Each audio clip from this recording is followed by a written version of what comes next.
Now, we've been talking about housing bubbles and we've been talking about them in Canada, the United States, and Australia is also having their housing bubbles and they're starting to deflate. They're starting to pop. And in Sydney, we're seeing that home prices, they jumped over 80% from the end of 2009 through the peak in September last year after dipping a little bit during the global financial crisis. And they dipped around 4.6%. And Australia is one of the hottest housing bubbles in the world right now. And this price boom, well, it looks like it's run its course. According to CoreLogic Daily Home Value Index, home prices fell around 4.2% by the end of May compared to a year ago, with house prices down around 5.9% and prices of condos down 0.4%. In the 8 months since the peak in September, the index has fallen around 4.7%. And you can see this in Sydney, you can see this in Melbourne, and you can see that housing prices, they are falling right now. And in the five capital cities, we see that home prices have dropped 1.1% from a year ago. This is the first annual decline since October 2012, and this is according to CoreLogic. The index has now declined month to month for 8 months in a row for a total of 2.2% from the peak in September of last year. And we see that this is spreading throughout Australia. It's happening in Canada. It's happening in the United States. It's happening out in Europe, and this is just going to get worse and worse as time goes on. It's not going to improve. It's not going to get better because the bubbles have been pumped up and now everything is coming down. The entire economic system is based on a central bank illusion. Of course, the government is included in creating this illusion where they manipulate all the calculations, but this is done on purpose every single time to bring everyone into the economy, actually to bring everyone into housing, to bring everyone into the stock market, to bring everyone into the places where they can pull the rug from under them and the whole thing collapses and people lose everything and they can purchase all these things for pennies on the dollar. This is what they've done in the past, and they made themselves very, very wealthy. This is the central banking system. This is not a people system. They've convinced us through brainwashing over time that debt is good. If people put more on their credit card, it's good. If you take a loan out to get a car, that's good. If you take out a huge mortgage, that's good to buy a house. They've been convincing us of all of this for a very long time, and now it is falling apart, and we're starting to see the economic structure around the world. Well, it's deteriorating very, very quickly, and they don't know how to stop it. They've stopped it in 2008 by creating a lot of currency, but now it's completely and just falling apart.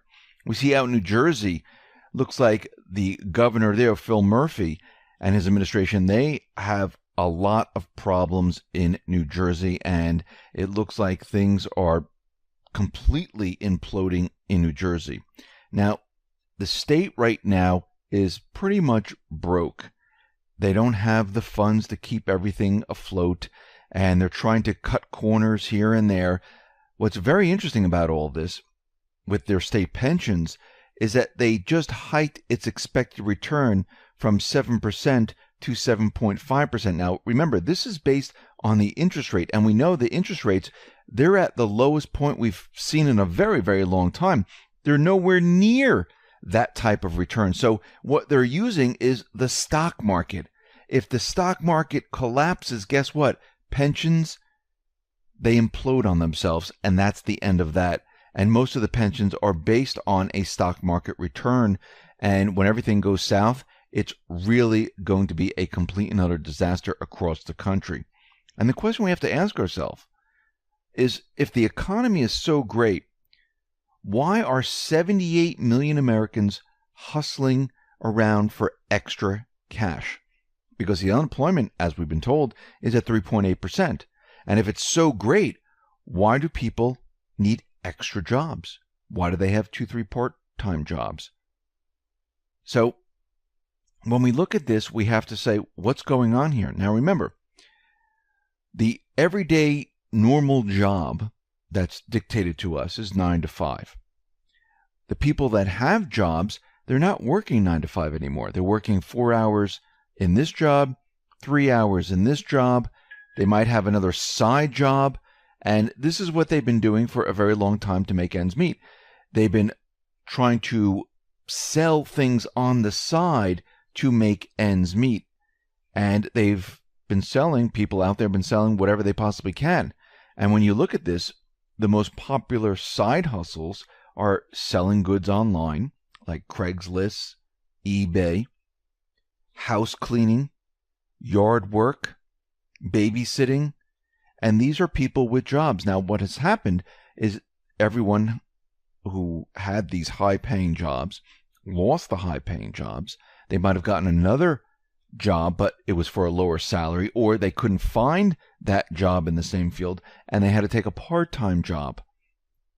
Now, they couldn't live on the one part-time job, so they had to bring in extra income, just enough to survive. This doesn't mean they have extra money.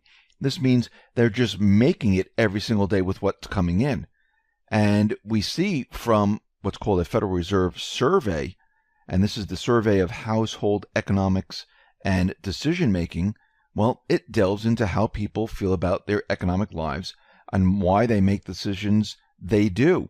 Now, the SHED, that's the abbreviation, found that about 31% of adults participate in what the Fed called the gig economy, work done outside of regular employment structures to make ends meet. And about 78 million people are doing this. Actually, it might even be a lot larger than this, because the jobs they have today, they're just not making enough. Remember, the Fed doesn't see inflation. They're saying that there is no inflation. We haven't even hit the inflation mark. But if you look at housing, if you look at automobiles, if you look at college tuition, if you look at the prices of food, if you look at pretty much almost everything that you need today, rents, all of that has been inflated. Salaries, non-existent. We've talked about this in other reports where people haven't received the cost of living in a very long time. They haven't gotten raises. And right now, we see that this full employment is kind of meaningless because we know how they calculate this. You know, these 1, 2, 3 part-time jobs is 1, 2, 3, 4 full-time jobs. They're basically manipulating everything, making us believe that everything is great. This is what they did prior to 2008 when we had that collapse of the entire system. They told us everything was great. Real estate, fine. Subprime securities, A-OK, contained. They're AAA rated, nothing to worry about. But guess what? It was a lie. The same thing is happening right now. It is a lie. We see factory orders. They have slumped right now. They're flip-flopping up and down. And basically what's happening, they manipulate the numbers. They don't manipulate the numbers. They fall. They have to manipulate them again, revise the numbers. And they keep doing this over and over and over. Because the system, when it's based on fake data, you have to continually do this. And this is why the numbers look the way they look. The economy is not doing well. And this is what the Patriots are trying to do. They're trying to take the narrative and control it for the next downturn of the economy. We know that Trump right now, with others in his administration, they're pushing tariffs on many different countries and many different sectors. And what they're trying to do is they're trying to bring the system down and control the narrative of what is happening right now. Control it away from the central banking system, because they don't want the central banking system to restart our system. They want to restart it as a people system. And what's very interesting is Goldman Sachs was out there, and they said something very, very interesting. They said that in order for these tariffs to work, the market has to crash first. Now that is very interesting, where the stocks, they're going to have to come tumbling down. Now, Trump did mention a while back that stocks may take a hit and people are going to feel the pain in the market. We know what's coming. We know the market's going to come down. We know the stock market is based on fake information. It's an illusion. They can pump it up with a push of a button. No problem. And the reason why they need to bring this entire system down right now is because there is a major, major move to move away from the dollar. Now, we talked about China, we talked about Russia, we talked about Iran, we talked about India. What about Africa? Now, if you notice, it's all the small emerging economies being shifted away, and eventually what will happen is the larger economies will eventually shift away from the dollar. But what's happening right now is that in Africa, we see that the African countries, they were having a summit, and they're calling for yuanification.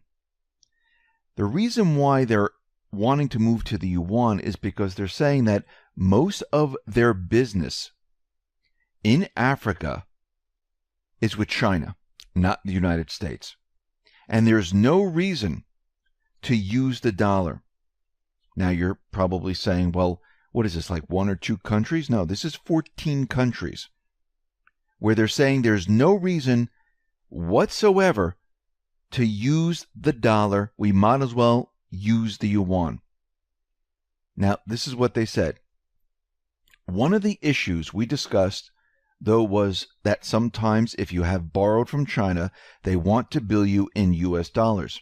Now we are saying our government must start discussing with Chinese enterprises and government so that we're billed in yuan and then we can pay in yuan, because there's no point if we start keeping our reserves in yuan but we're billed in dollars. It is no good. And this is coming from the African nations during the summit. They're saying there's no reason to use the dollar in any of the transactions. We might as well go right to the yuan. So if we put all of this together, we see that Syria is going to be looking to have business outside of the dollar. Iran, we already know they're going to deal with Europe in the euro or whatever currency they want to use. We know that Iran is dealing with China in any other currency except the dollar. We know that Russia is dealing with any other currency except the dollar. We know that other countries like India, we mentioned before, Turkey, now Africa, Venezuela. As you can see, it's starting to accelerate right now. And this is going to move a lot faster. And we need to remember, nothing lasts forever. If we go back in time and we look at the reserve currency status in the past, hundreds of years, we see if we go back in time in the 1400s, it was Portugal. In the 1500s, it was Spain. Then it was the Netherlands, then France, then Britain. Here we are at the U.S. Guess what? Time is up. Now the next country is going to get the reserve currency. And we can see that this is being moved towards China, the yuan. I mean, we've been saying this for quite a while. Now, they might try to put this into the basket of SDRs, where the IMF can control it. This is the central bank's plan. And I think other nations eventually, even China, I think they have a different plan in store. I think they're going to try to move away from the central banking system when everything is said and done. So there's going to be a huge battle going on right now between the central banks and the countries, and we're going to have to see where we go. And whoever controls the narrative, well, that's where we're going. And you can see this is why there's a huge battle with the United States, China. It's not United States against China. Both of these countries are actually working together to go against the central banking system. And we're going to see that all of this is going to be a battle all the way up to the end. And whoever controls the narrative, and if we go back to 1971, who controlled the narrative back then? It was the central bankers. It was the deep state with the central bankers who told us there was a shortage of oil. That's why we couldn't get the gas. There were speculators in the market. This is why we had to close the gold window. This is why we couldn't allow countries to get their gold back. this wasn't the reason at all. They were moving everything off of the gold standard, putting us on to their new system called the petrodollar. But no one really knew about this back then. So they made up this entire story of why all of this was happening. And they kept that story going until today. And now, if the central banks have their way, they're going to make up another story. That's what I mean by controlling the narrative.